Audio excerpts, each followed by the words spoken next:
Halo Sobat Dunia Seribu Besar, semoga Sobat selalu diberi kesehatan, panjang umur, dan rizki yang melimpah, amin. Sebelum masuk ke alur ceritanya, jangan lupa dukung channel ini ya dengan klik subscribe, like, komen, dan share, terima kasih. Mari kita lanjutkan perjalanan, Li Qiye. Lelaki tua itu menatap tajam ke tanda di dahi Li Qiye. Ketika mereka berpapasan, matanya tiba-tiba berbinar. Tenggelam. Dia berhenti, menunjukkan agresi. Kelompok itu juga berhenti, mata mereka tertuju pada Li Qiye. Pada awalnya, sebagian besar kelompok tidak menaruh perhatian pada seseorang seperti Li Qiye. Senior, apa itu wastafel? Seorang anak muda mendengar kata ini untuk pertama kalinya dan bertanya sambil menatap Li Qiye. Sinkin adalah suku yang diasingkan. Rumor mengatakan bahwa nenek moyang suku ini adalah penjahat yang mengerikan, bahkan nenek-nenek moyang terhebat di akademi kita tidak dapat mencerahkan orang ini. Maka nenek-nenek moyang ini dibuang. Keturunan mereka, di kemudian hari, dikenal sebagai Sinkins. Seorang yang terlibat paruh baya menjelaskan.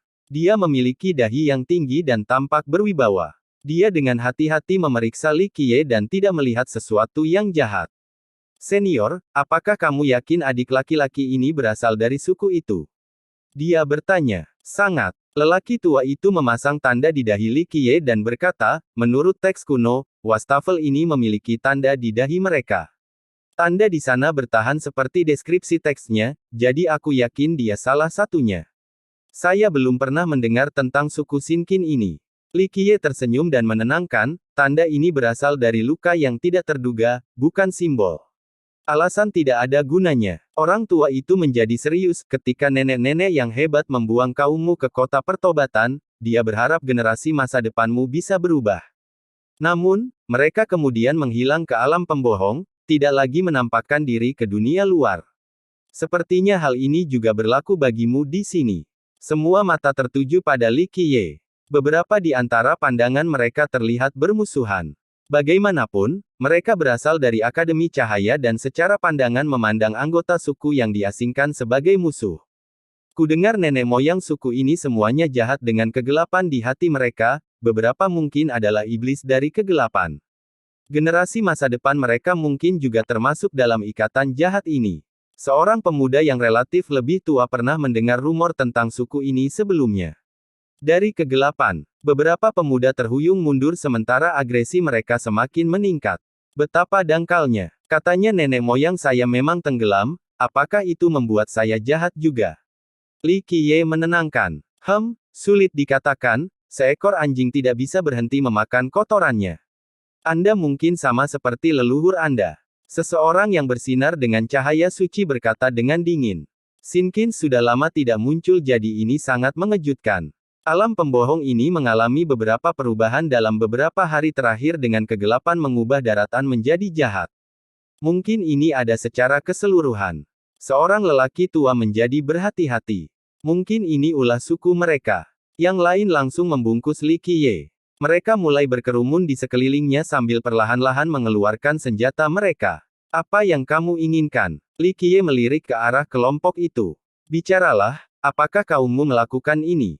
Seorang pemuda berteriak, kamu pasti sedang membuat rencana melawan akademi kami, atau mungkin nenek moyangmu masih menyimpan dendam karena diasingkan saat itu dan ingin kembali. Kamu memiliki imajinasi yang kaya. Li Qiye terkekeh, kau menyia-nyiakan bakatmu dengan memuji alih-alih menjadi pendongeng. Jangan membuka mulutmu dan menyerah atau kami akan membiarkanmu memilikinya. Pemuda itu balas membentak. Senior, apakah ini akurat? Pria paruh baya dengan dahi tinggi berkata dengan ragu. Dia menganggap Li Qiye adalah orang biasa, bukan seorang perencana besar yang memiliki ikatan dengan kegelapan. Lebih baik berhati-hati. Orang tua itu berkata, orang tua mengatakan bahwa situasi di sana sangat buruk dengan kegelapan yang mengamuk, lebih buruk dari perkiraan kami. Apa yang harus kita lakukan? Pria itu memandang Li Qiye. Bagaimanapun juga, Li Qiye belum melakukan kejahatan apapun. Mereka tidak boleh menangkapnya hanya karena dia tenggelam. Anak-anak muda saling bertukar pandang.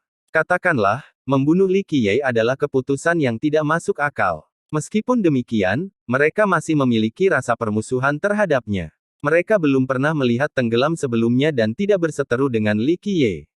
Namun, sejarah suku khusus ini membuat mereka memandangnya sebagai orang jahat dengan kegelapan di hatinya, sebuah prasangka yang sudah terbentuk sebelumnya. Ini lampumu. Li Qiye tidak dapat menahan tawanya, tidak bisa membedakan mana yang benar dan mana yang salah dan ingin membunuh sejak awal hanya karena seseorang berasal dari dao yang berbeda. Jangan mencoba memutarbalikkan situasi dengan kata-kata. Pemuda bercahaya itu memiliki kilatan mematikan, dia bukan salah satu dari kita dan pastinya memiliki niat jahat terutama dengan kegelapan di hatinya. Dia pasti akan menimbulkan masalah. Bunuh dia sekarang untuk menghindari komplikasi yang tidak perlu. Jadi ini murid dari Akademi Cahaya. Mengecewakan sekali. Li Qiye berjanji tidak setuju. Bodoh, menghina akademi kita. Itu bahkan lebih pantas untuk mati. Pemuda itu menghunus pedangnya, siap membunuh. Jangan bertindak membabi buta. Pria parubaya itu berteriak padanya. Pemuda itu dengan enggan mendengarkan sambil tetap mengarahkan pedangnya ke arah Li Qiye, menunggu kesempatan untuk menyerang. Senior, bagaimana sekarang? Pria parubaya itu bertanya. Kamu berasal dari alam pembohong. Di mana tepatnya? Siapa seniormu di suku itu? Orang tua itu menatap Li Qiye sebelum menjawab. Sayangnya, saya tidak tertarik untuk menjawab Anda. Li Qiye menolak. Hah. Lelaki tua itu merengut, tidak puas dengan kurangnya tanggapan. Namun, karena statusnya, dia tidak dalam posisi untuk berduka bersama Li Qiye. Biarkan aku menangkapnya. Dia akan segera menumpahkan semuanya. Para pemuda tadi menjadi bersemangat. Apa yang sedang terjadi di sini? Tiba-tiba, sebuah suara yang mampu menggoyahkan jiwa datang dari atas. Cahaya memancarkan dan mengalir seperti udara sebelum datangnya pembicara ini. Seolah-olah ada lapisan salju putih yang menutupi tanah. Cahaya ini hangat dan memiliki sifat membersihkan seperti angin panas di tengah dunia salju. Ini bisa menjernihkan pikiran wisatawan yang tersesat. Seorang gadis muncul setelah cahayanya menghilang. Semua orang langsung membungkuk ke bawah dengan ekspresi hormat. Dia masih sangat muda, baru berusia sedikit di atas 20 tahun. Ciri-ciri cantik, tinggi dan kurus, lebih dari cukup untuk membuat ikan dan burung bersembunyi dari perasaan tidak mampu. Gaun putih saljunya menonjolkan kesempurnaannya. Yang terpenting, rambut yang menutupi bahunya juga berwarna putih. Dia tampak seperti seorang putri dari dunia salju. Namun, bagian yang paling mencolok dari dirinya adalah cahaya sucinya. Cahaya itu mengikuti kemanapun dia pergi. Dia bahkan memiliki sepasang sayap yang terbuat dari partikel cahaya. Ketika mereka mengepak sedikit saja, partikel-partikel ini akan turun hujan dan mengeluarkan kegelapan. Dia adalah kecantikan yang suci dan tidak dapat diganggu-gugat. Baik pria maupun wanita menatapnya dengan kagum. Sementara itu, dia juga memiliki sekelompok pengikut di belakangnya, jelas merupakan keajaiban. Yang mulia, kelompok itu menyapa. Meskipun ada cahaya suci yang luar biasa, seorang yang berhati-hati juga bisa merasakan kehadiran aura kehancuran yang pekat. Tidak ada keraguan bahwa dia adalah kaisar sejati. Hanya saja dia memilih untuk menyatukan aura kekuasaan ini. Kehadirannya yang penuh kesucian dan aura kesultanan menuntut rasa hormat dan pemujaan dari orang lain. Din, apa yang terjadi di sini? Suaranya terdengar surgawi dan menenangkan, yang lain menjadi tenggelam saat mendengarkan. Dia sedang berbicara dengan pria parubaya sekarang. Yang mulia, pria itu menangkupkannya sebagai jawaban. Dia segera menggelengkan kepalanya, Din, Mengsi menghargai sikap baikmu tetapi kamu memiliki senioritas yang sama dengan para tetua dari Akademi Utara kami, jadi kamu juga seniorku. Tolong panggil aku dengan nama asliku. Penonton terkejut melihat betapa ramah dan mudahnya dia didekati, bahkan merasa lebih terkesan. Kekuatannya tidak membuat menjadi sombong. Kerendahan hati seperti ini sangat jarang terlihat. Baiklah, rasa hormat bukanlah pengganti yang ada. Nona Meng, Penatua Dem berkata bahwa adik laki-laki ini berasal dari suku dosa jadi kami hanya ingin memverifikasinya. Pria parubaya itu tersenyum. Gadis itu melirik ke arah Li Qiye, menghujaninya dengan pancaran cahaya suci yang senyaman musim semi. Seseorang akan merasa nyaman tetapi juga tidak mampu jika dibandingkan. Bangsawan muda ini adalah orang yang tenggelam. Gadis itu tidak melihatnya sama sekali. Dia lebih bingung dengan betapa tenangnya dia meskipun sedang menyenangkan olehnya. Siapa kamu? Li Qiye menatapnya tanpa menahan diri. Tindakan ini terlihat sangat tidak menghormati orang lain. Kurang terbuka sekali. Kamu berani mengambil tindakan seperti ini di hadapan kaisar sejati. Pemuda yang ingin menangkap Li Qiye tadi langsung berteriak. Dia hanya mengagumi kaisar sejati. Berada cukup dekat untuk melihatnya sudah lebih dari yang bisa dia minta. Jadi sekarang, dia secara alami membenci rasa hormat Li Qiye. Gadis itu memegang tangannya dan menghentikannya. Cahaya sucinya juga memiliki aura persahabatan. Dapat dimengerti jika Anda tidak mengenal saya mengingat betapa luasnya dunia ini. Dia sepertinya tidak keberatan. Sungguh seekor katak di bawah sumur, dia bahkan tidak tahu siapa kaisar sejati Holy Frost. Pemuda lain berbaur. Semuanya adalah penggemar gadis ini. Meskipun seumuran dengan mereka, dia sudah berdiri di puncak sebagai kebanggaan Akademi Cahaya. Dia sangat terkenal di Akademi, sama halnya dengan silsilah abadi. Keajaiban besar datang dari Akademi Utara, seorang kaisar asli yang juga berasal dari ras roh suci. Ini adalah ras yang mulia. Bayi mereka lahir dengan sepasang sayap yang terbuat dari cahaya. Oh, begitu, kaisar sejati. Li Qiye dengan santai tersenyum. Ini hanya membuatnya semakin mendapat permusuhan dari para pemuda di sini. Apakah kamu benar-benar anggota suku Dosa? Dia bertanya lagi, masih memancarkan cahaya suci yang lembut. Orang-orang mau tak mau ingin menyetujui pada mengajukan lembutnya. Sayangnya, Li Qiye tidak terpengaruh. Saya belum pernah mendengar tentang apa yang disebut suku Dosa ini. Saya baru saja meninggalkan alam pembohong tetapi merasa bebas untuk membuat klaim apapun. Dia mengangkat bahu sebagai jawaban. Nona Meng, wastafel memiliki tanda di dahi mereka. Dia punya satu yang bertahan seperti deskripsi di gulungan. Penatua Deng menuduh Li Qiye sebagai salah satunya sejak awal. Nama lengkapnya adalah Deng Rensen, seorang terampil yang sangat sakti. Dia malah fokus pada dahinya. Meskipun dia tidak mengerahkan aura kejayaannya, ia masih sangat menindas. Yang lain pasti sudah berlutut, hanya saja Li Qiye. Tidak. Pengetahuan yang begitu dangkal, menyebut ini sebagai tanda orang berdosa. Li Qiye menggelengkan kepalanya, itu tidak lebih dari sebuah luka.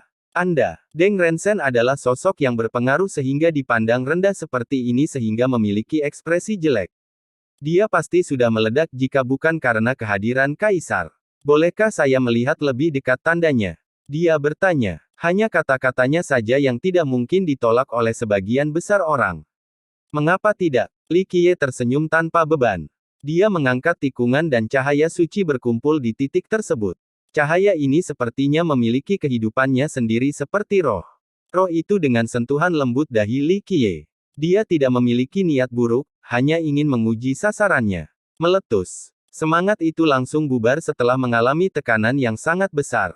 Kamu memiliki afinitas gelap di dalam dirimu. Dia terkejut melihat ini. Dia jelas seorang yang tenggelam, makhluk dari kegelapan. Kita harus menangkapnya sekarang juga. Pemuda yang bersinar itu berteriak. Namanya Lu Simao. Kelompok itu menjadi ketakutan. Beberapa mulai mengarahkan pedang mereka ke Li Qiye. Jika kaisar mengatakan bahwa dia memiliki kegelapan di dalam dirinya, itu pasti benar. Coba pikirkan, bagaimana mungkin tanda itu tidak memiliki jejak kegelapan padahal itu disebabkan oleh kegelapan mata. Itu tidak terlalu berpengaruh padanya, hanya bekas luka lain yang membutuhkan waktu sebelum hilang. Hal ini tidak akan terjadi pada orang lain karena mereka akan terpengaruh oleh tanda tersebut. Jadi itu benar. Deng Rensen menyorotkan Li Qiye. Makhluk-makhluk jahat berkeliaran di alam pembohong ini sehingga tidak ada pelancong yang dapat menjamin bahwa mereka tidak akan tertular oleh afinitas kegelapan. Betapa bodohnya menafsirkan ini sebagai tanda tenggelamnya dunia.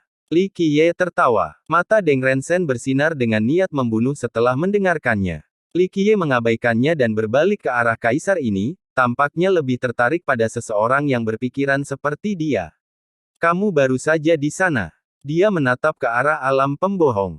Untuk menemukan beberapa barang. Ini adalah negeri yang jahat sekarang.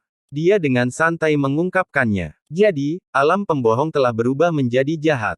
Dia menarik dan menatapnya, jika kamu tidak terburu-buru, lebih baik kamu tidak pergi. Oh, kamu ingin membuatku tetap di sini. Dia tersenyum. Kecuali kota pertobatan, seluruh sistem kami dipenuhi dengan cahaya suci. Setiap inci tanah milik afinitas ini. Saat ini, kamu akan tertekan oleh cahaya suci jika kamu pergi dan itu akan sangat menyakitkan. Mungkin tinggal di Repentance juga bukan pilihan yang buruk. Dia berkata, Yang Mulia sangat baik. Kelompok muda itu bergosip di antara mereka sendiri. Saya kira tinggal di Repentance tidak masalah karena saya hanya berkeliaran tanpa tujuan. Li Qiye tersenyum. Dia tidak terburu-buru untuk pergi. Ditambah lagi, dia juga sangat tertarik dengan kota ini. Din, apakah pertobatan masih menerima orang? Dia bertanya kepada pria parubaya yang kebetulan adalah dekan pertobatan. Iya, semester baru akan dimulai jadi kami sedang merekrut. Pria itu menjawab, kalau begitu kamu bisa tinggal di lembaga pertobatan sekarang. Ia memang memiliki kekuatan suci tetapi sangat lembut. Tetaplah di sana dan biarkan ia menghilangkan kegelapan. Pada saat yang sama, Anda juga bisa terbiasa dengan afinitas suci. Ini jauh lebih baik daripada menjelajahi bagian lain dari sistem. Dia memberitahu Li Qiye. Kedengarannya bagus. Li Qiye mengikuti arus, ayo kunjungi saya jika Anda punya waktu. Sangat konyol. Sekelompok pemuda menyorotkannya dengan marah. Sikapnya yang kurang terbuka membuat marah orang lain. Tidak hanya sang kaisar sendiri. Saya akan mengunjungi Repentance jika saya punya waktu luang nanti. Dia mengangguk sebagai jawaban. Sikapnya menutup diri terhadap orang lain.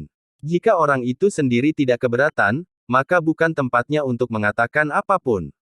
Din, Elder Deng, kalian berdua harus kembali juga. Tempat ini sudah tidak aman lagi untuk program pelatihan gabungan antar institusi besar. Berbagai dekan Anda menyuruh para siswa untuk kembali. Semua orang kembali. Pria parubaya itu mengejutkan. Dia tidak menyangka akan dipanggil kembali secara tiba-tiba sebelum semua orang tiba di sini.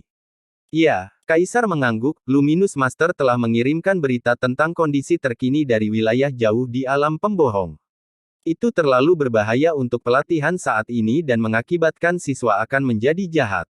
Oleh karena itu, para dekan memutuskan untuk menghentikan sementara pelatihan. Tuan bercahaya. Orang-orang menunjukkan ekspresi rasa hormat setelah mendengar nama ini, bahkan lebih dari terhadap Kaisar. Luminous Master ada di sini. Deng Rensen merasakan rasa hormat yang sama seperti yang lainnya. Saya yakin dia akan mampu mengatasi kegelapan. Banyak yang mulai memuji makhluk yang mereka anggap tak terkalahkan ini.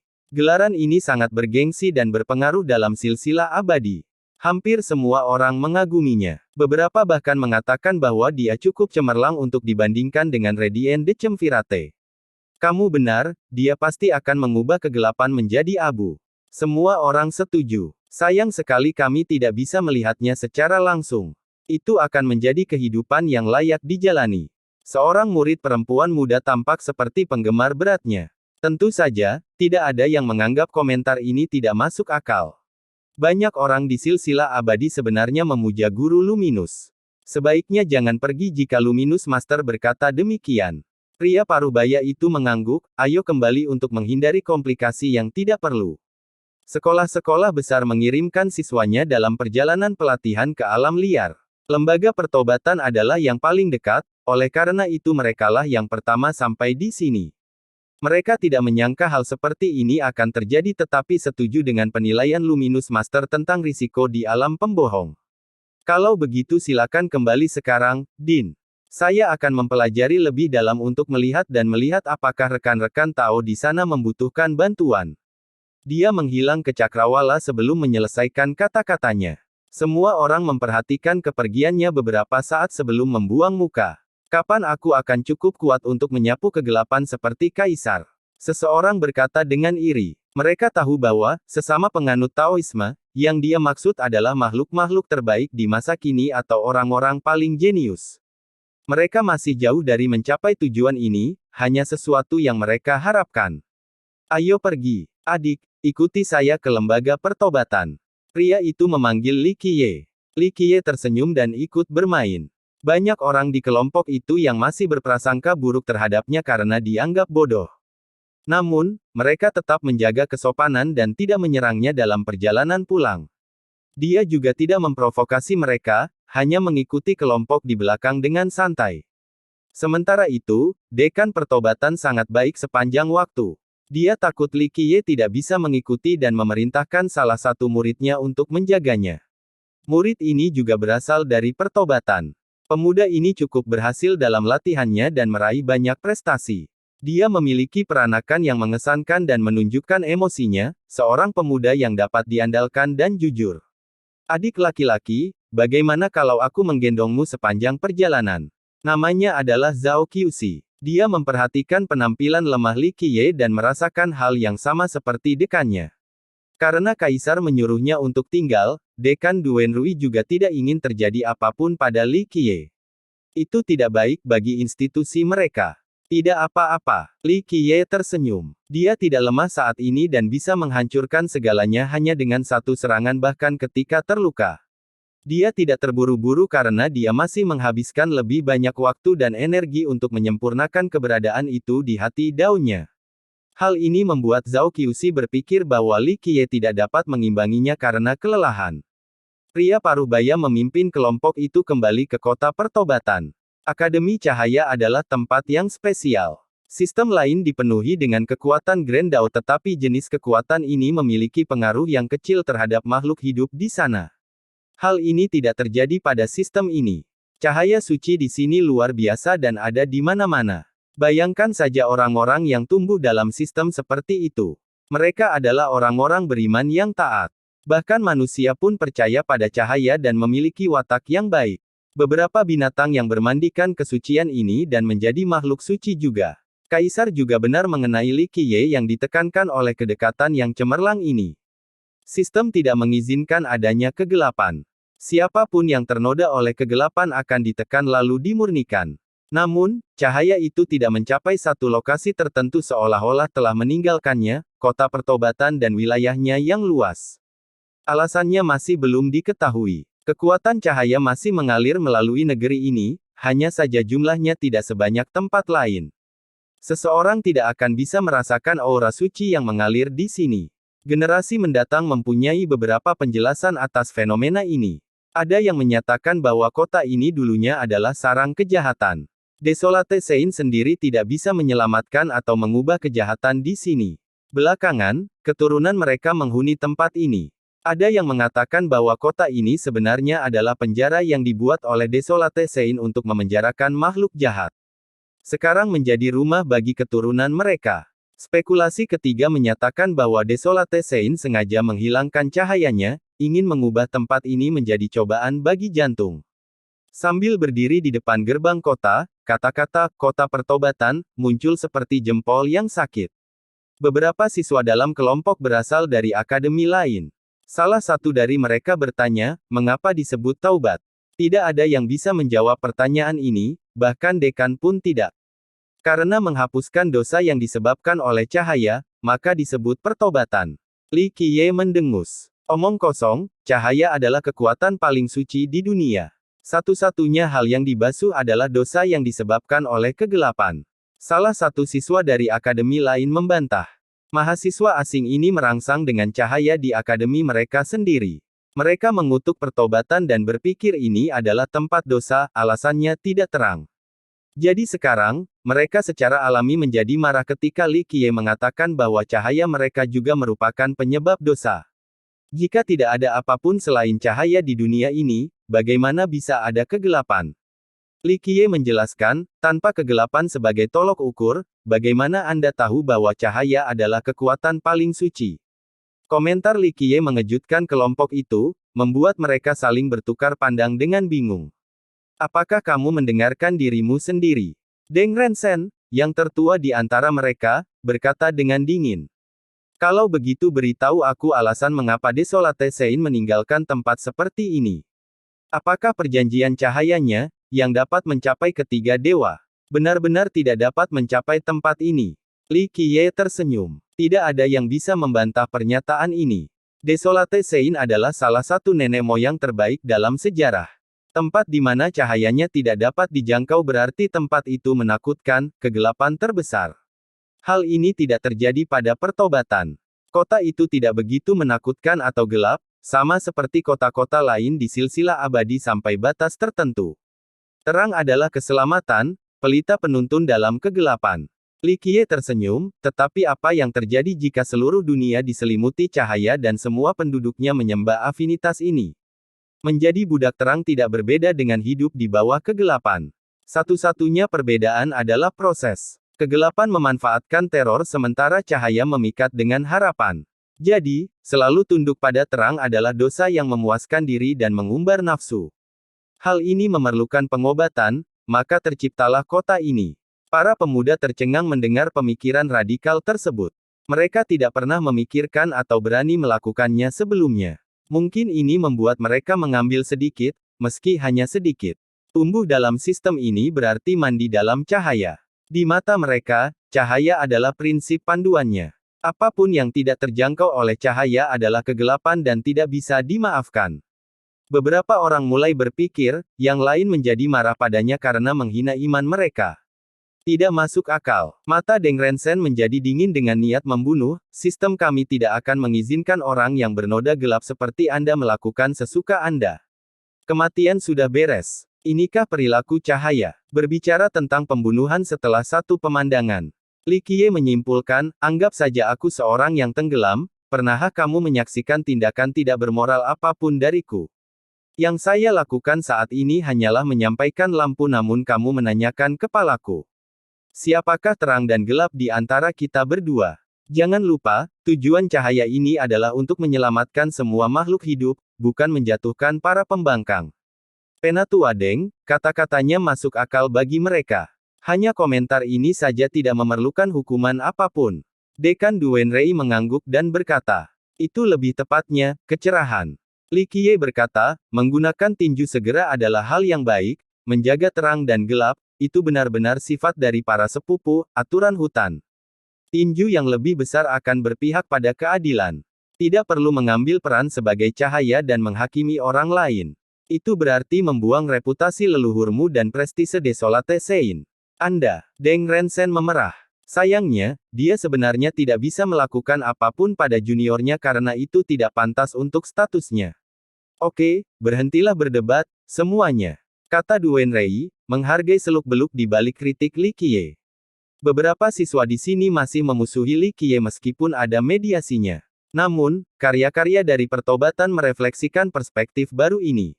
Rombongan akhirnya memasuki kota dan menuju sekolah mereka. Suasana sejahtera dan semarak menyambut mereka. Tidak ada terang dan gelap di sini, hanya orang-orang yang mencoba untuk hidup.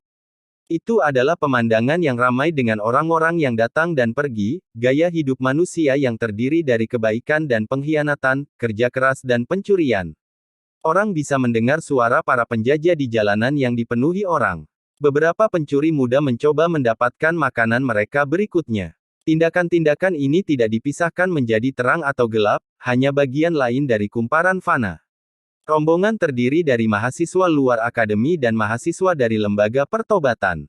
Yang terakhir ini akrab dengan kota itu sejak mereka besar di sini, terbiasa dengan kegaduhan ini. Namun, hal ini tidak berlaku bagi orang luar. Mereka mengira sedang memasuki kota vulgar, mirip dengan ksatria bangsawan yang mengunjungi desa kecil. Tempat lain di sistem dipenuhi cahaya. Kehidupan mereka berkisar pada iman dan ibadah. Kedekatan ini menjadikan tanah mereka subur, sehingga memungkinkan mereka hidup berkelimpahan. Oleh karena itu, mereka menghabiskan waktunya untuk mempelajari tata krama dan adat istiadat kaum bangsawan. Mereka tidak bisa beradaptasi dengan situasi ini, beberapa bahkan meremehkan cara hidup ini. Degenerasi, betapa jeleknya, mereka berani menganggap diri mereka sebagai orang-orang terang. Deng Rensen mengamati para pencuri dan penjajah yang tidak jujur, menganggap mereka merusak pemandangan. Berdengung, aura yang kuat muncul darinya seperti naga yang terbang tinggi.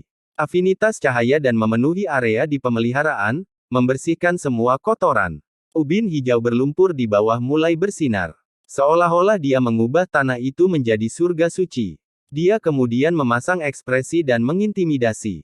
Seorang pembawa pesan cahaya. Orang-orang berteriak setelah melihat penampilannya. Warga di jalanan memandangnya dengan kagum sehingga tempat itu menjadi sunyi. Utusan ringan, adalah istilah umum di kota pertobatan untuk orang luar yang berkuasa. Siswa dan murid biasa tidak cukup kuat.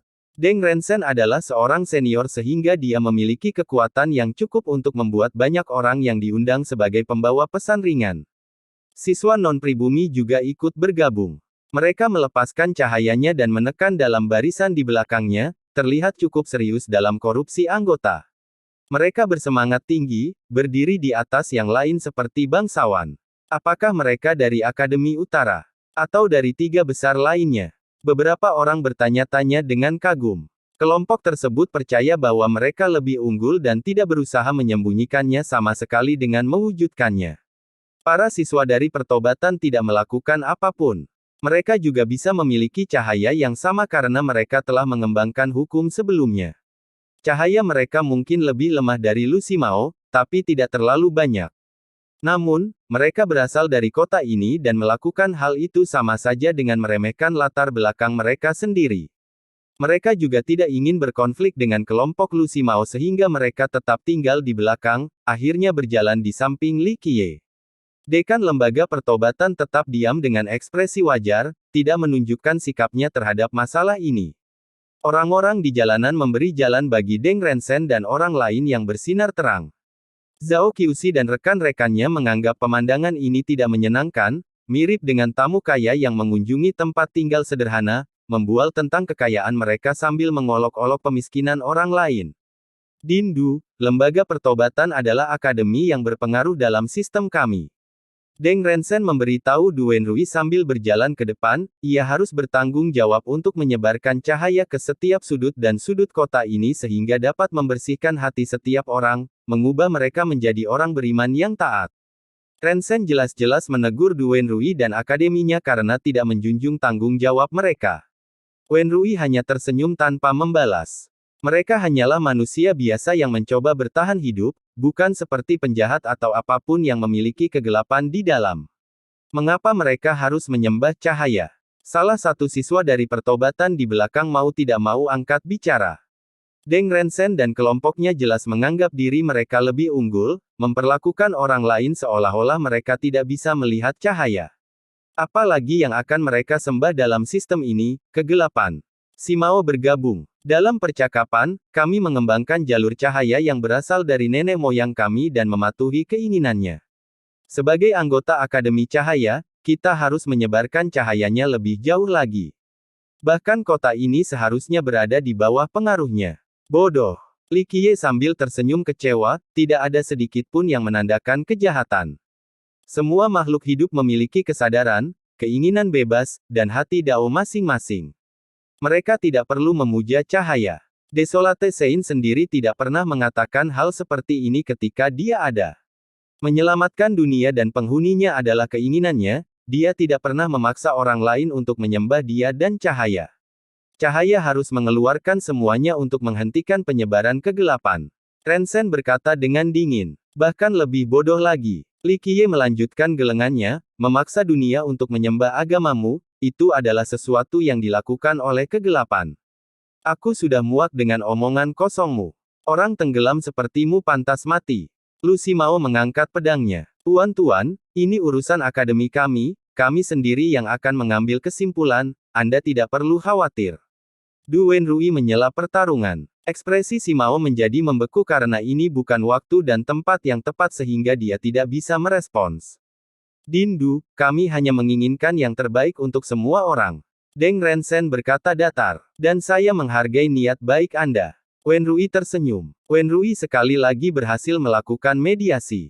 Namun demikian, permusuhan dan agresi hanya tumbuh antara faksi non-pribumi dan Li Qiye. Sedangkan penduduk asli seperti Zhao Qiuxi, mereka kesal dengan sikap Ximao tetapi tidak bisa berbuat apa-apa. Di sisi lain, mereka justru merasa lebih dekat dan memiliki pendapat yang lebih baik tentang Li Qiye yang berasal dari suku Dosa. Percakapan terhenti setelah pertarungan ini saat mereka berjalan menuju lembaga pertobatan. Pertobatan adalah akademi terbesar di kota ini. Ya, itu satu-satunya. Dengan demikian, sebagian besar orang yang ingin bercocok tanam akan memetiknya.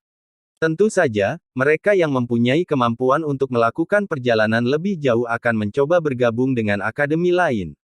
Sayangnya, latar belakang mereka dirugikan selama proses rekrutmen. Akademi lain berprasangka buruk terhadap mereka, mengira mereka adalah keturunan Rang berdosa.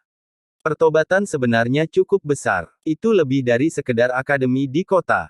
Bahkan bisa dikatakan bahwa itu adalah badan pemerintah kota. Itu dibangun sejak lama. Beberapa bahkan percaya bahwa itu dimulai pada saat pendirian sistem oleh Desolate Sein sendiri. Itu sebabnya beberapa daftar dimasukkan sebagai akademi terbesar kelima dalam sistem. Namun, levelnya belum sama dengan 4 lainnya, sebagian karena lokasinya yang tidak diinginkan, tidak ada orang luar yang ingin bergabung sehingga kekurangan talenta yang tersedia. Setelah tiba, Zhao Qiuxi mengikuti perintah Wen Rui dan menyiapkan tempat untuk Li Qiye. Dia adalah orang yang dapat diandalkan, tidak mendiskriminasi Li Qiye sama sekali. Adik laki-laki, kamu bisa datang kepadaku untuk apapun karena kamu baru saja tiba di sini. Saya akan berada di sekitar pos penerimaan siswa baru. Dia bahkan memberitahu Li Qiye sebelum pergi. Li Qiye tersenyum pada pemuda yang antusias dan tidak berkata apa-apa. Setelah pria itu pergi, dia duduk di tempat tidur dan memejamkan mata, seperti tertidur. Kamu sudah memata-matai cukup lama sekarang. Li Qiye perlahan berkata, provokasi saya dan saya akan menyeret sekte Anda ke sini dari langit. Tidak ada seorang pun di sekitarnya, hanya udara tipis. Namun dengan ancaman itu, riak spasial muncul bersamaan dengan seseorang. Dia mengenakan gaun sutra biru dan menyembunyikan wajahnya dengan kerudung. Li Qiye bertemu dengannya di paviliun selama perjalanan pelatihan bersama 7 pemuda dan Chen Weizeng. Dia akhirnya melarikan diri setelah merasakan kekuatannya. Dia kembali ke hadapannya sekarang, sama sekali tidak terdeteksi oleh orang lain. Senior, saya tidak mempunyai niat buruk terhadap Anda, saya hanya ingin mengakhiri hubungan karma ini. Dia membungkuk hormat sambil berbicara dengan suara senyaman Oriole. Lagi pula, kamu tidak bisa melakukan apapun padaku. Jariku bisa menghancurkanmu dan biksu itu. Li Qiye tidak peduli. Dia berdiri di sana dengan kedua tangan lurus ke bawah untuk menunjukkan sikap tunduk. Dia tahu dengan siapa dia menghadapi kali ini dan dia tidak berbohong tentang kemampuannya. Yah, setidaknya kamu sedikit mampu, mengikutiku ke sini dari Immortal Demon, kata Li Qiye. Senior, sebenarnya leluhur telah memberiku harta yang mampu menyimpulkan jejakmu. Dia buru-buru mengungkapkannya. Jade Zenith memang berbakat, terutama dalam perhitungan dan ramalan. Li Qiye tidak keberatan. Kamu tahu nenek-nenek moyang kita. Gadis itu menjadi kaget. Tidak, tapi karena dia berani mencampuri perintah surgawi, aku yakin dia tahu aku di sini. Mereka yang kitab suci surgawi memang mampu, tetapi mengembangkan latar belakang saya bukanlah sesuatu yang bisa dia mata-matai dan perhitungkan. Saya bodoh dan mungkin juga tidak memiliki mata. Gadis itu mulai berkeringat dingin. Yah, kamu tidak sebodoh biksu itu, kata Li Qiye. Dia menunduk dan mendengarkan dengan patuh. Dia sudah menunjukkan belas kasihan karena telah menyelamatkannya di masa lalu. Meskipun identitas dan dukungannya sangat mengesankan, hal itu tidak cukup untuk menarik perhatiannya. Mungkin dia memandangnya sama seperti semut. Karena kamu seharusnya pandai melihat, apa yang kamu lihat. Dia meliriknya dan bertanya. Gadis itu menghela nafas lega karena mendapatkan perhatiannya adalah suatu kehormatan. Senior, saya tidak mampu dan tidak mendapatkan sesuatu yang spesifik, hanya masa depan yang gelap dan tidak mungkin dihitung. Dia menjawab dengan jujur. Anda tidak memenuhi syarat untuk menghitung masalah ini. Dia berkata, aku malu atas kekuranganku. Gadis itu menambahkan, saya sebelumnya telah meninggalkan sekte di bawah perintah leluhur untuk menyelesaikan hubungan karma dan akhirnya menyinggung Anda. Perubahan pertanda menandakan monster. Li Qiye mengulangi kalimat ini. Ya, senior. Dia berkata, apa pendapatmu mengenai hal ini? Dia tersenyum. Menurutku, kamu mungkin penyelamatnya, senior. Dia ragu-ragu sejenak sebelum menatapnya dan menjawab dengan jujur. Mengapa penyelamat bukan monster? Dia menahannya sebagai jawaban. Saya tidak berani menebak kata-kata peringatan nenek moyang saya. Bahkan jika aku melakukannya, aku mungkin salah. Dia menambahkan, juru selamat atau monster, itu masih bisa diperdebatkan. Namun, situasi secara keseluruhan memang telah berubah. Satu langkah salah dan 3 dewa akan hilang. Li Qiye membukakan matanya. Benar-benar, gadis yang ketakutan itu tiba-tiba muncul. Saya bukan seorang dukun peramal. Ditambah lagi, Jade Zenith meninggalkan pesan ini karena suatu alasan. Li Qiye mendengus. Gadis itu terguncang. Ya, Li Qiye tidak punya alasan untuk menipunya. Ditambah lagi, nenek moyangnya adalah orang yang meninggalkan pesan samar dan tidak menyenangkan itu. Ini pastilah kebenarannya. Dia menarik napas dalam-dalam, memikirkan kehancuran yang diperlukan untuk mengubah 3 dewa menjadi abu. Di masa lalu, semua orang akan berpikir bahwa ini tidak mungkin, hanya ketakutan yang tidak berdasar. Lagi pula, 3 dewa sudah ada, entah sudah berapa lama. Era datang demi era tanpa memandang sekte yang berkuasa. Bencana pernah terjadi sebelumnya, meski hanya dalam skala kecil. 3 dewa tetap sama, satu-satunya hal yang berubah adalah penghuninya. Yang terburuk, mungkinkah ini benar-benar terjadi pada generasinya? Dia juga tidak berdaya untuk menghentikan yang lainnya. Dia teringat kegelapan yang tiba-tiba beberapa tahun lalu selama upaya ramalan. Hal itu sangat menakutkan orang dan tetap menjadi misteri bahkan hingga hari ini. Urutan seperti mimpi ini membuat nenek moyang di sekitar menjadi berhati-hati. Itu juga alasan mengapa dia memasuki dunia ini. Nenek-nenek moyang hanya meninggalkan ramalan ini untuk kita. Kita masih belum bertemu. Dia bergidik setelah berunding dan membungkuk dalam-dalam ke arah Li Qiye. Mencongkel intrik langit dan momentum bumi bukanlah hal yang baik. Kegagalan akan mengakibatkan kematian. Li Qiye berkata. Gadis itu tidak berani menjawab. Buka kadarmu. Dia memesan sambil meliriknya. Asal-usulnya luar biasa, begitu pula dengan budidayanya. Statusnya sendiri menjamin cinta dan rasa hormat. Begitu banyak sistem yang memperlakukannya seperti tamu yang ramah. Sayangnya, dia tidak berani menolak dan perlahan melepas cadar, menampilkan penampilan cantiknya dia dengan mata berbintang yang mampu mencapai langit malam dan memimpin jalan bagi pelancong yang tersesat. Kerutan di tepinya memberikan tampilan dewasa dan temperamen khusus. Penonton tidak dapat menahan diri untuk tidak merasa kagum seolah-olah dia adalah bunga teratai murni yang berada jauh di dalam lembah. Paviliun penghitung murid surga, Su Xiaojin, dengan hormat menyambut Anda, senior. Dia menundukkan kepalanya lagi. Kebanyakan orang akan terkejut mendengar nama sekte ini, tetapi tidak dengan Li Qiye. Ini sesuai ekspektasinya. Umurku 18 tahun, jadi berhentilah membuatku melihat tua dengan alamat itu. Dia berkata, saya mengerti. Dia menahan diri untuk tidak tertawa dan mempertahankan ekspresi serius. Lupakan saja, jangan terlalu serius juga. Li Qiye mewakili lengan bajunya. Saya pasti akan mengingatnya, bangsawan muda. Dia cerdas dan fleksibel. Saat dia hendak pergi, Li Qiye membayangkan, jika kamu bertemu dengan biksu itu, ingatkan dia tentang pemikiran konyolnya atau aku akan memenggal kepalanya. Saya akan memberi tahu kakak senior Dajue. Dia tahu bahwa Li Qiye tidak bercanda dan pergi. Li Qiye memejamkan mata untuk bermeditasi sekali lagi. Waktunya di lembaga pertobatan berjalan damai karena semua orang sibuk dengan urusannya masing-masing, tidak ada yang datang mengganggunya, meluangkan waktu untuk fokus penuh memperbaiki keberadaan mengerikan itu.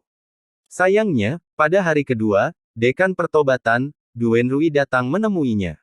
Dekan mengeluarkan dokumen terlipat dan tersenyum, anak muda, apakah kamu terbiasa tinggal di sini? Apa pendapat Anda tentang institusi ini? Din, kalau harus kentut, lakukan saja, jangan bertele-tele. Berbicara, Li Qiye membuka matanya.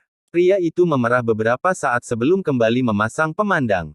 Dia memegang dokumen itu di depan Li Qiye dan berkata, kamu telah setuju untuk bergabung dengan institusi kami jadi kamu sekarang adalah seorang pelajar tetapi kami masih belum menyelesaikan urusan dokumennya. Tuliskan nama Anda dan tempelkan sidik jari Anda di sana dan kita akan selesai. Betapa jarangnya, seorang dekan merekrut seorang siswa secara pribadi. Li Qiye tersenyum. Duen Rui terbatuk sebelum melengkungkan dadanya untuk berbicara dengan tulus, sebenarnya institusi kami mencintai talenta selain memperlakukan semua orang secara setara. Din, kamu pembohong yang baik, melontarkan omongan kosong secara alami. Mempertahankan fasad ini mungkin adalah kemampuan terbaik Anda. Li Qiye berkata dengan santai.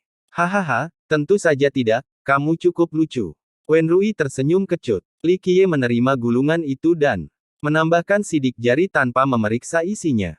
Kamu tidak ingin membaca lagi.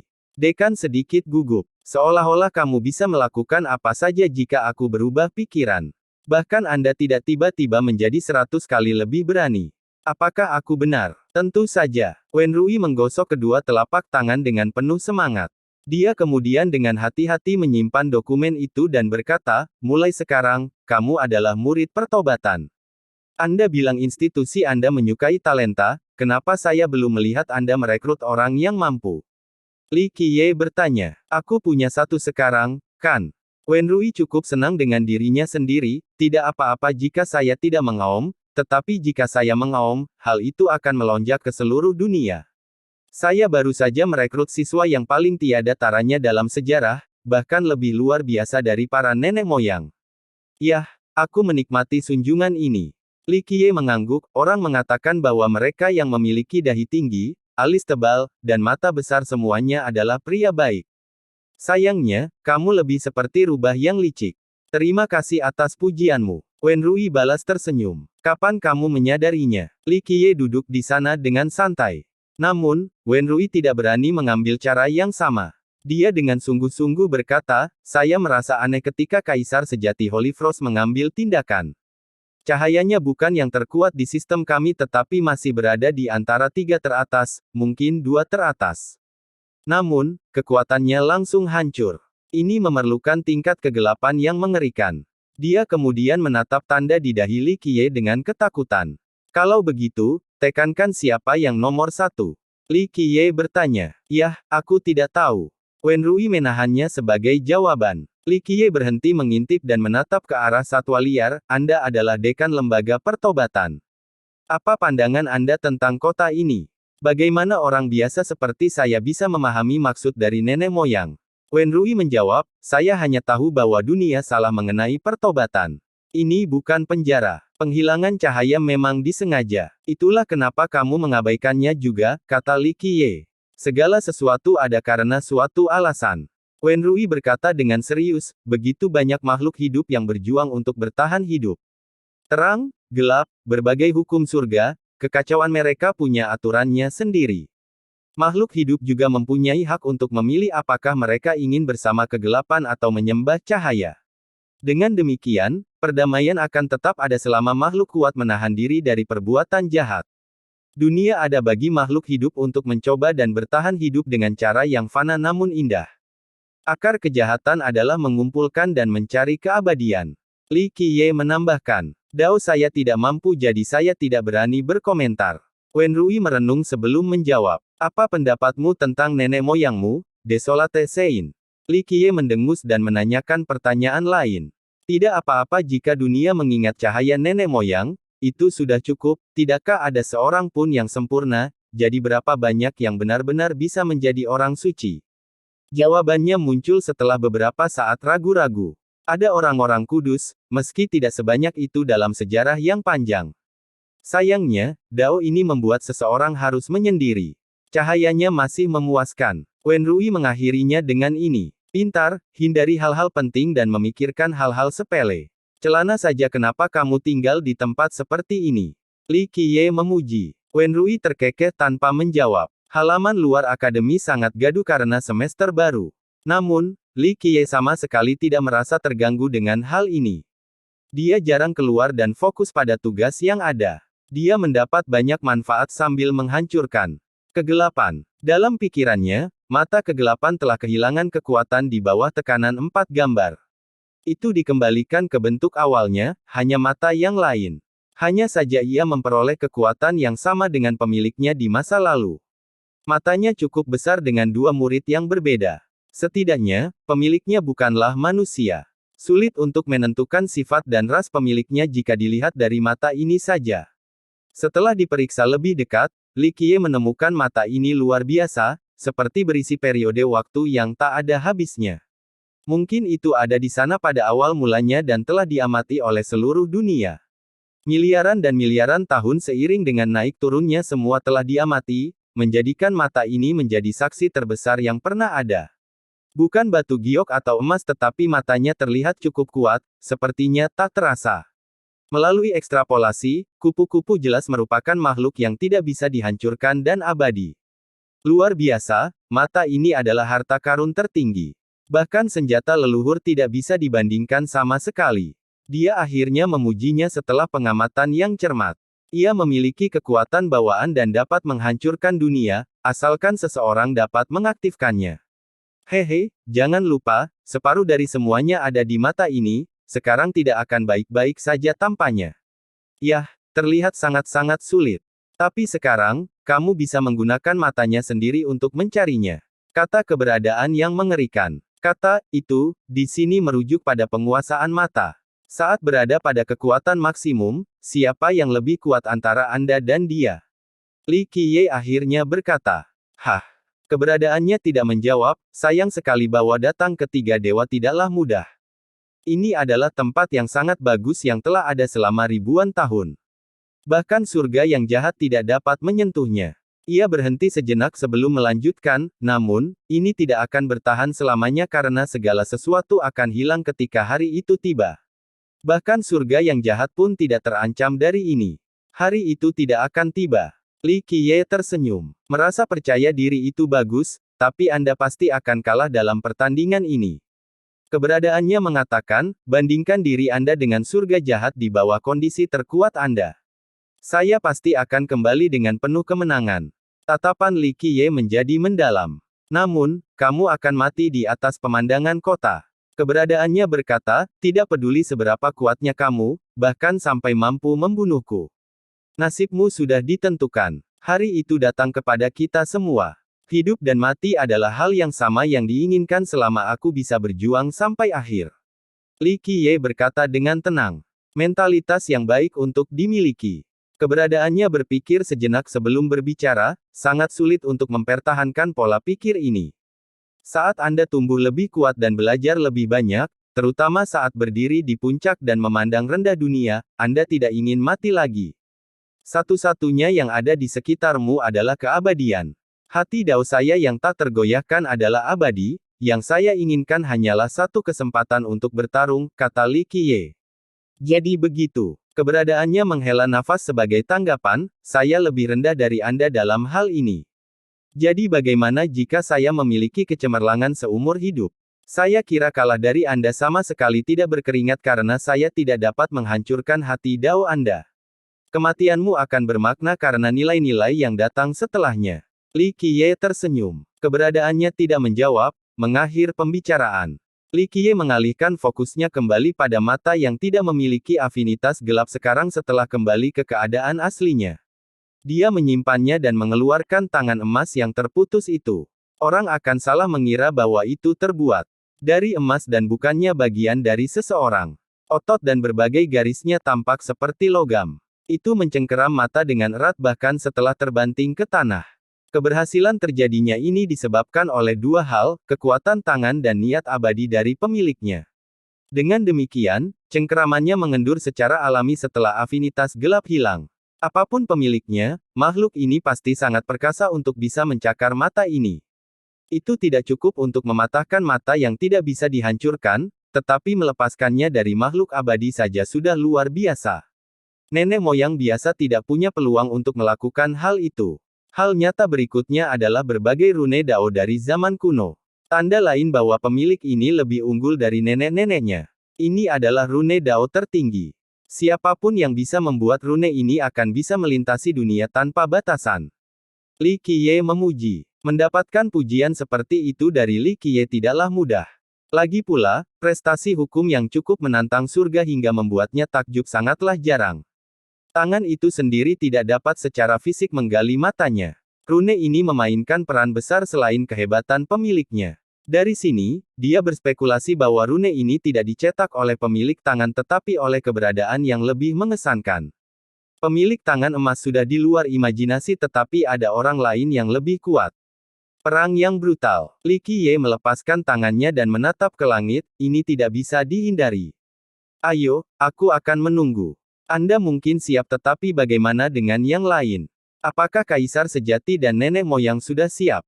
Keberadaannya melonjak lagi. Mereka masih harus berjuang, siap atau tidak mungkin membuat rencana untuk menghadapi semua bahaya di dunia, kata Li Qiye. Yah, kegagalan mungkin bukanlah hal yang buruk. Mereka yang siap mati sungguh luar biasa. Kematian mereka akan menjamin keturunan mereka. Itu sebabnya orang bijak ini bergerak maju meskipun mengetahui kesia-siaan tindakan mereka, bahwa darah dan kepala mereka akan jatuh ke tanah. Ia berhenti sejenak dan melanjutkan, jangan lupa, kegelapan dan terang ada bersama. Mereka juga tidak membeda-bedakan sekutu dan musuh. Beberapa orang juga takut mati.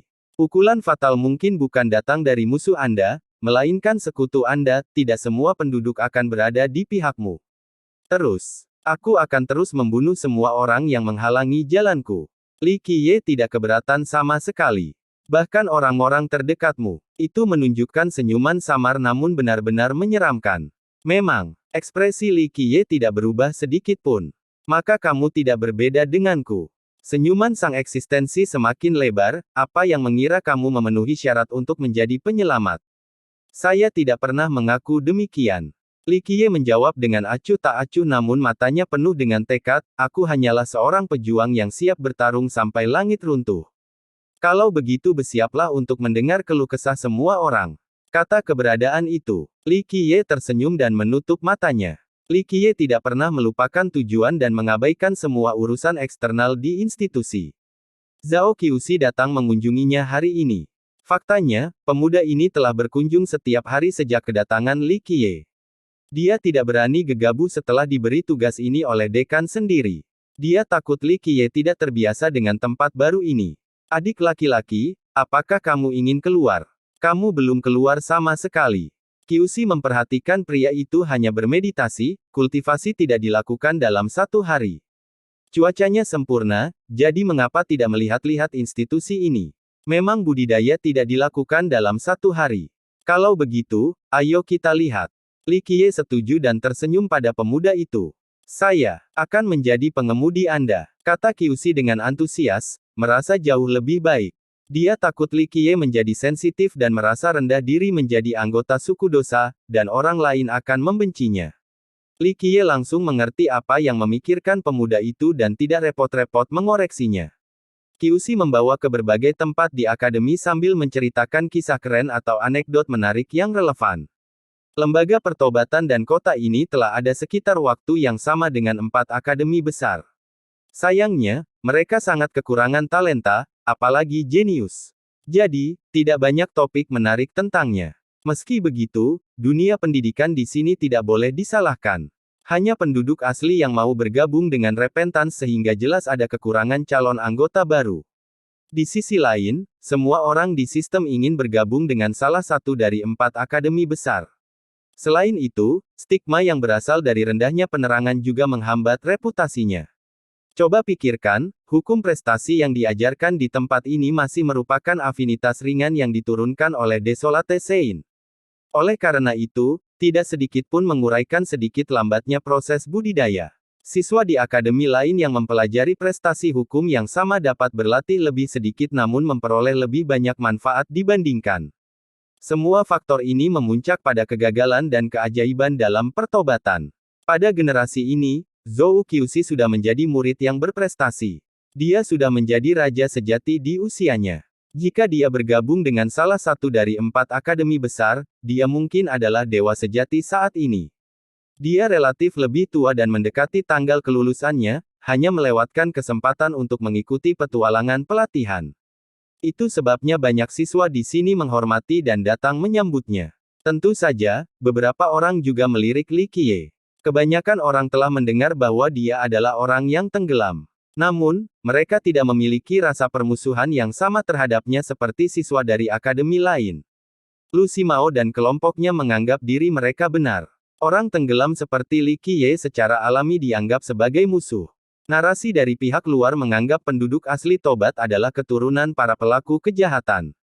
Mereka juga tidak menikmati cahaya itu, jadi menurut mereka, menjadi orang yang suka tenggelam bukanlah masalah besar. Li Qiye berjalan-jalan dan sesekali tertawa mendengar cerita yang diceritakan oleh Qiuxi. Akhirnya, keduanya berhasil mencapai pusat akademi. Ada sebuah kolam besar dengan mata air yang mengalir deras. Ini adalah satu-satunya tempat di akademi, bukan, di seluruh kota besar, yang secara aktif memancarkan afinitas cahaya secara terus-menerus. Patung batu seorang lelaki tua berada di tengah kolam. Ia mengenakan jubah sederhana dan duduk dalam pose merenung dengan kepala menunduk. Seseorang tidak dapat melihat wajahnya dengan baik. Sebuah pedang terbentang di atas lututnya, berwarna pucat dan memiliki ukiran tanda kuno pada bilahnya bersama dengan namanya, Pertobatan. Melihat kedua karakter ini ditulis dengan gaya agresif membuat penontonnya berat hati. Li Qiye berhenti dan memajang patung tua itu lalu pedangnya. Ini adalah mata air suci kami yang juga disebut pertobatan, satu-satunya tempat di negeri ini yang memiliki cahaya dan sumber kekuatan bagi institusi kami. Zhao Qiuxi berkata dengan bangga. Air itu keluar dari dasar kolam bersama dengan kekuatan cahayanya. Qiuxi memang pantas merasa bangga. Orang-orang akan mulai bertanya-tanya apakah tanah ini dikutuk atau tidak jika bukan karena keberadaan kolam ini. Setidaknya, ini menunjukkan bahwa cahaya belum meninggalkan tempat ini sepenuhnya. Li Qiye tersenyum dan mengangguk, masih menatap kaku. Tentu saja itu adalah patung nenek-nenek moyang kita. Kudengar dia sendiri yang menaruhnya di sini. Ditambah lagi, itu mungkin pedang pribadinya juga. Kata Qiuxi dengan penuh hormat. Ini benar-benar pedang yang bagus. Li Qiye mengangguk dan berhenti melihat. Pedang ilahi yang tiada taranya. Qiuxi masih merasa sangat bangga, ada rumor yang mengatakan bahwa tidak ada seorang pun yang bisa mengambil pedang ini sejak nenek moyangnya meninggalkannya di sini. Ini unik dan perlu menerima seorang master. Menggunakan kekerasan tidak ada gunanya. Kolam, patung, dan pedang ini merupakan simbol dan bukti status ortodoks lembaga tersebut. Jika bukan karena mereka, siapa yang mengira bahwa tanah ini adalah bagian dari sistem dan dimulai oleh Desolate Sein? Mereka pasti sudah lama menuduh tempat itu sebagai bagian dari Dao sesat, dan mencela mengajukan diri sebagai akademi. Untungnya, sisa artefak ini menghentikan semua orang untuk menyangkal status akademi. Tidak ada yang bisa diambil. Li Qiye memperlihatkan pedang itu lagi dan terkekeh. Adik, memegangnya saja tidak mungkin, apalagi mengambilnya. Qiuxi memasang ekspresi serius, menurut dekan, selama jutaan tahun sekarang, hanya sedikit makhluk yang benar-benar dapat mengambilnya. Bahkan kaisar sejati harus dikenal oleh cahaya sebelum mencoba. Mengambilnya saja bukan masalah besar. Saat ini, mengambilnya memang sulit. Li Qiye tersenyum, mereka yang tidak dapat mengambil berarti mereka tidak memiliki hati Dao yang teguh. Kamu pasti orang baru di sini. Seorang siswa setuju mendengar Li Qiye dan menghiburnya. Dia sama sekali tidak bermaksud mengejek Li Qiye, sepertinya kamu tidak tahu banyak tentang pedang ini. Namanya juga pertobatan. Siswa seperti kita tidak punya kesempatan, begitu pula dengan master yang lebih tua. Faktanya, satu-satunya orang yang saat ini diketahui mampu mengambilnya adalah Kaisar Sejati Holy Frost. Benar, adik muda, itu tidak mungkin. Kaisar Sejati Holy Frost berasal dari ras roh suci. Dia telah berada di Akademi Utara sejak muda dan merupakan pengguna ringan terkuat di sistem kami. Dia satu-satunya yang bisa mengambilnya tapi dia tetap tidak bisa mengambilnya.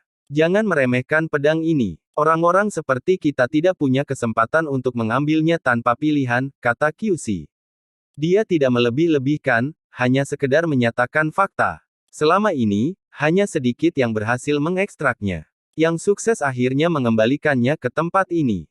Radiance True Emperor yang brilian telah mengunjungi tempat ini juga. Dia memegang pedang itu sebelum meletakkan kembali, diakhiri dengan komentar, pedang ini milik sini. Yah, agak sia-sia meninggalkan pedang bagus di sini. Li Qiye tersenyum. Mau bagaimana lagi? Tidak ada yang bisa diambil, apalagi itu adalah harta akademi kami. Zhao Qiuxi tersenyum kecut. Semua orang tahu bahwa pedang ini milik Desolate Sein dan pastinya sangat kuat. Memiliki pedang leluhur ini berarti mampu menaklukkan dunia dengan satu tebasan. Faktanya, banyak pengikut sistem telah mencoba sebelumnya. Kurangnya hasil yang didokumentasikan dengan baik. Tobat. Li Qiye menatap ke arah kepala patung itu, tidak dapat melihat secara penuh karena kondisinya yang lebih rendah. Namun, dia masih tahu siapa orang itu. Kembali ke 13 benua, mereka yang cukup kuat untuk menyaksikan pertarungan di zaman dulu akan terkejut melihat patung ini, dan segera mengenali siapa orang itu.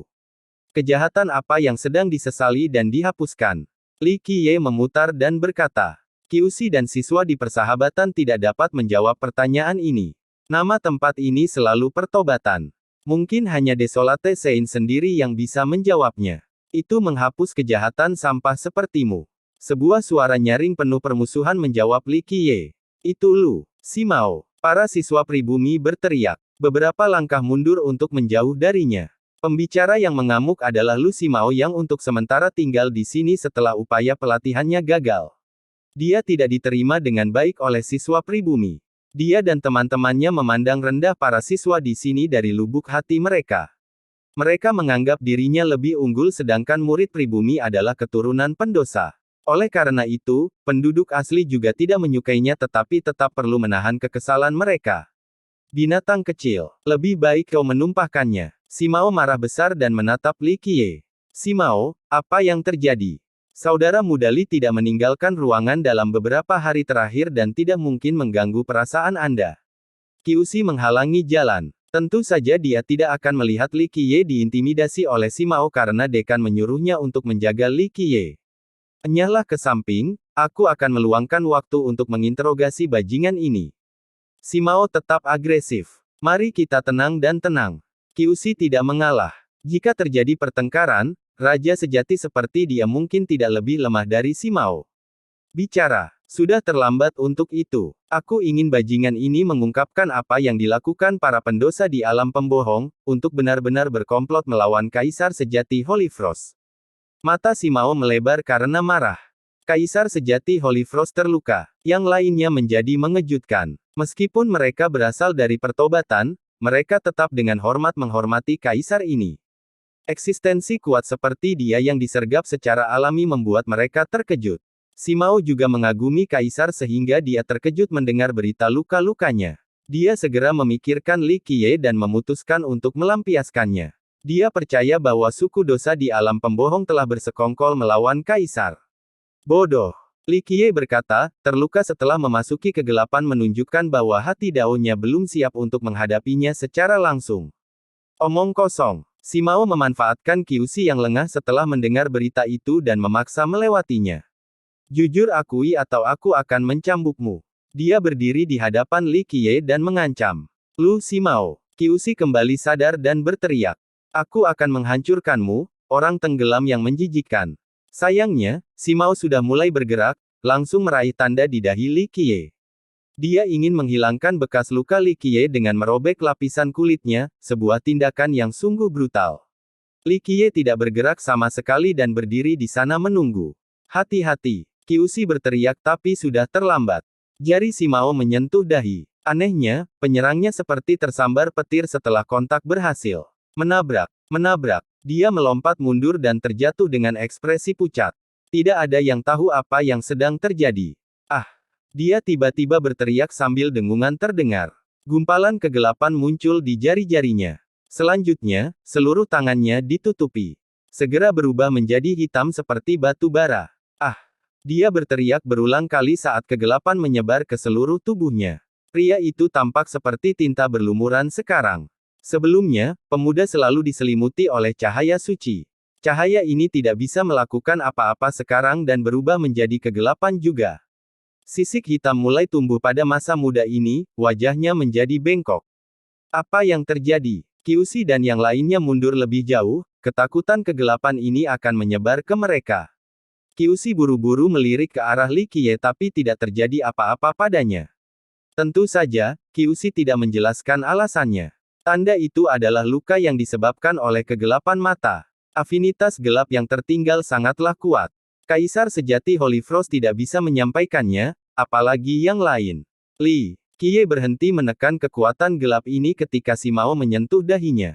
Dia langsung menyampaikannya ke pemuda yang sedang mendekati kematian ini. Bagaimana kekuatan tidur Simao mampu menekan kegelapan yang menakutkan ini? Hanya satu helai seperti sebelumnya yang jauh melebihi levelnya dan mengambil alih tubuhnya. Ah! Teriakannya menggema di seluruh akademi sehingga banyak yang mendengarnya. Apa yang sedang terjadi di sini? Deng Rensen dan para siswa asing berlari mendekat, menjadi terkejut setelah melihat kegelapan menguasai Simao. Penatua Deng, selamatkan aku. Buru-buru, teriak Simao. Taji tulang putih mulai menonjol dari punggungnya dan menembus jubahnya. Para penonton merasa ngeri. Apa keburukan itu? Kerumunan semakin mundur saat melihat ini. Bajingan, apa yang kamu lakukan? Deng Rensen berteriak pada Li Qiye. Elder Deng, pernahkah Anda mendengar tentang legenda tentang suku Osa? Mengapa kita mempunyai tanda ini di dahi kita? Itu karena kita dilahirkan dengan kegelapan yang mengalir melalui kita dan tanda ini ada untuk menyegel kekuatan ini. Simao mencoba merobek tandaku sehingga segelnya rusak. Afinitas gelap langsung keluar dan mengalir ke dalam tubuhnya. Aku seharusnya berterima kasih padanya karena telah menyelamatkanku. Mulai sekarang, saya bisa menghentikan hal itu. Saat Li Qiye selesai berbicara, bekas luka di keningnya hilang seperti keropang. Orang-orang mempercayainya setelah melihat tanda lepas di keningnya karena mereka tidak tahu apa-apa tentang suku dosa, hanya mendengar keberadaannya tanpa detail apapun. Orang-orang tenggelam yang dulunya hidup dalam pertobatan telah hilang sekarang dan tidak lagi muncul lagi sejak saat itu. Deng Rensen juga mulai meragukan dirinya sendiri karena kurangnya pengetahuan. Dia hanya membaca di gulungan kuno, hanya informasi kecil di sana-sini. Komentar pemuda tersebut sepertinya masuk akal. Bahkan teman-teman si Mao saling bertukar pandang dan menganggap ini sebagai penjelasan yang logis. Bagaimanapun juga, si Mao dengan paksa mematahkan tanda Li Qiye beserta segelnya. Itu sebabnya kegelapan membekukan dirinya. Mereka tidak tahu bahwa Li Qiye mengada-ada agar bisa bermain-main dengan mereka. Penatua Deng, bantu aku. Si Mao berteriak lagi. Seluruh bagian taji tulang telah selesai tumbuh di punggungnya. Ujungnya sangat tajam dan berkilau. Pergi. Rensen melihat situasi yang tidak menguntungkan dan memancarkan cahaya suci. Sepasang sayap ringan besar muncul di belakangnya. Cahayanya kemudian terfokus pada tubuh si Mao. Ledakan. Nampak seperti denyut nadi yang melesat tepat ke jantung pemuda itu. Deng Rensen ingin menggunakan afinitas cahayanya yang kuat untuk menghilangkan kegelapan di dalam si Mao. Ah! Pemuda itu semakin menjerit setelah terkena denyut nadinya. Terjadinya surut suatu saat nanti. Warna di sekitar dada menjadi teratur kembali. Hal ini tidak berlangsung lama. Dia tiba-tiba berubah menjadi binatang buas dengan mata merah. Aura mengerikan muncul seolah-olah iblis telah mengambil alih dirinya. Kegelapan tumbuh dalam kekuasaan dan kesombongan. Dadanya hitam menjadi lagi dengan sisik yang tumbuh kembali. Seperti binatang dan wajahnya yang menakutkan membuat keadaan takut para siswa di lingkungannya. Kegelapan menyebar melalui denyut nadi dan langsung menuju ke Deng Rensen. Ia ingin mengubah cahaya menjadi kegelapan bersama lelaki tua ini. Merusak. Rensen menambahkan lebih banyak kekuatan pada afinitas cahaya. Dia memanggil harta karun, tongkat suci yang memancarkan cahaya tanpa batas. Denyut nadi lebih menjadi kuat dan mendorong kembali ke kegelapan. Kegelapan yang mengganggu denyut nadi langsung menghilang. Sayangnya, si Mao masih terbungkus dalam kegelapan meski cahaya menyinari dirinya. Guru, kami datang. Semua siswa yang mengikutinya mengambil tindakan. Cahaya mereka berkumpul menjadi kekuatan agung yang menembak langsung ke si Mao. Pemuda itu berteriak lagi. Sayangnya, kekuatan cahayanya tampak sia-sia di sini. Kegelapan terus berlangsungnya. Saat cahaya semakin kuat, kegelapan juga semakin kuat karena konsumsi. Lemparkan dia ke kolam pertobatan. Rensen yang ketakutan berteriak setelah melihat kegelapani mereka melalui denyut nadinya lagi. Kolam. Murid-muridnya tidak mengharapkan hal ini. Pergi. Rensen dengan tegas berhenti mencoba kegelapan di si Mao. Guyuran. Denyut nadi kemudian mendorongnya terbang langsung ke dalam kolam. Kolam itu langsung menjadi gemerlap. Air kembali ke bentuk aslinya, cahaya paling suci. Udara, ini menelannya dan sepertinya membakarnya. Rasa sakitnya tidak dapat ditoleransi, menyebabkan wajahnya menjadi bengkok dan ganas. Namun, cahaya yang menyala-nyala ini sepertinya efektif dalam menghilangkan kegelapan pada dirinya. Dengan demikian, kegelapan mencoba melarikan diri dari masa mudanya tetapi sekarang ia terjebak oleh kekuatan kolam. Setiap helai gelap terbakar menjadi asap. Jeritan anak laki-laki itu tidak pernah berhenti. Meskipun kegelapan telah meninggalkan tubuhnya, dia masih bergerak-gerak, matanya pucat pasi. Disiksa oleh dua ikatan yang kuat terlalu berat untuk ditanggung oleh tubuhnya. Itu buruk. Para siswa pribumi tahu bahwa tidak ada yang bisa menyelamatkannya. Air dari kolam adalah kekuatan cahaya yang paling murni. Rumor mengatakan bahwa Desolate Sein menggunakan tempat ini untuk mencoba dan menyucikan orang-orang jahat di masa lalu dan manifestasi air di sini berasal dari sumber Dao itu sendiri. Setelah jutaan tahun, kekuatan cahaya di sini secara alami melemah tetapi masih memiliki kekuatan yang besar. Dibasuh dengan cahaya sangat bermanfaat, membersihkan kotoran dan menghilangkan roh jahat seseorang. Namun hal ini bergantung pada intensitas cahaya. Cahaya dari kolam ini terlalu murni. Hanya kolam kecil ini saja yang memiliki daya tarik cahaya yang cukup untuk menetaskan area luas seperti kota pertobatan. Sekali dilemparkan ke dalam kolam ini, udara yang menakutkan namun suci akan menghapus segala kejahatan dalam pikiran seseorang. Masalahnya adalah, Tidak ada orang yang sempurna. Setiap orang mempunyai pikiran jahat di dalamnya, tidak banyak orang yang memiliki hati Dao yang cukup kuat untuk menahan pembersihan ini. Berada di kolam dalam waktu lama menimbulkan dampak yang serius. Seseorang bisa menjadi lebih baik hati dan murni, tapi menyalahgunakan hal ini juga bisa membuat mereka menjadi bodoh. Mereka akan kehilangan ingatan dan kecerdasannya, hanya menyisakan kulit fisiknya saja. Penduduk asli percaya bahwa ini adalah kasus Simao yang bergerak-gerak saat ini meskipun dia ingin bertahan hidup. Namun, Deng Rensen tidak berniat membantu pemuda tersebut karena kegelapan tadi benar-benar membuat takut. Dia adalah seorang yang sangat kuat tetapi masih tidak bisa menekan kegelapan itu sebelumnya meskipun mendapat bantuan dari banyak siswa. Dia berpikir mungkin ada lebih banyak kegelapan yang bersembunyi di Simao. Itu terjadi dia membiarkan pemuda itu tinggal di kolam dan membiarkan cahaya membinasakan dirinya. Dalam pikiran, pengorbanan ini diperlukan agar tidak ada satupun kegelapan yang bisa lolos. Senior Deng, menurutku Lu Simao tidak akan bisa bertahan lebih lama lagi. Kata Qiushi dengan ramah karena dia tidak tega melihat Simao menggeliat kesakitan. Tidak apa-apa, biarkan dia menerima cahayanya. Itu akan memberikan manfaat seumur hidup. Rensen tidak bergerak. Penduduk asli menjadi takut akan kekejaman Rensen. Tak seorang pun dari pertobatan berani masuk ke kolam itu karena mereka tahu akibat buruknya. Sepertinya Rensen tidak keberatan membiarkan anak itu berubah menjadi bodoh. Bersambung.